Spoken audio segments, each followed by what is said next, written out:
Imagine, on est le premier du mois, tu ouvres ton application bancaire et là, 1 000 € viennent de tomber, sans que tu aies levé le petit doigt.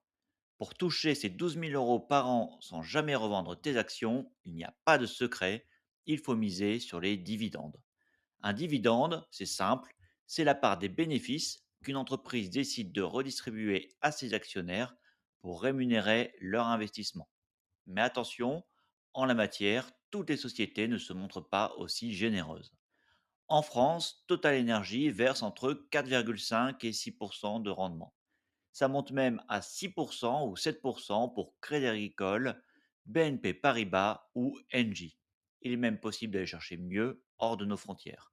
Mais garde en tête que le couple le plus important en investissement, c'est rendement et risque.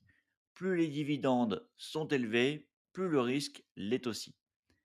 Pour plus de sécurité et une diversification maximale, tu peux te tourner vers les ETF spécialisés sur les hauts rendements. Ils te serviront généralement entre 4 et 6. Alors concrètement, de quel capital as-tu besoin pour générer ces 1 000 € par mois? Mathématiquement, il te faut 300 000 € si le rendement est de 4 et 200 000 € s'il est de 6. Mais attention, si tu souhaites utiliser cet argent pour vivre, il faudra prendre en compte deux facteurs, l'État qui va se servir et l'inflation qui va grignoter ton pouvoir d'achat. Si tu as investi sur un PEA en prenant en compte une inflation à 2%, il te faudra environ 737 000 € pour obtenir 1 000 € par mois avec un rendement de 4% si ton portefeuille présente 50% de plus-value et environ 348 000 € dans les mêmes conditions, mais avec un rendement de 6.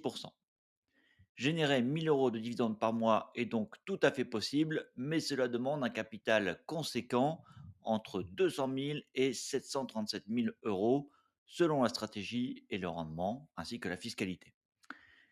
C'est pour cela que beaucoup d'investisseurs privilégient d'abord la croissance du capital via des ETF capitalisants et la règle des 4%, plutôt que de se concentrer uniquement sur des dividendes. Et toi, tu vises quel montant pour ta liberté financière?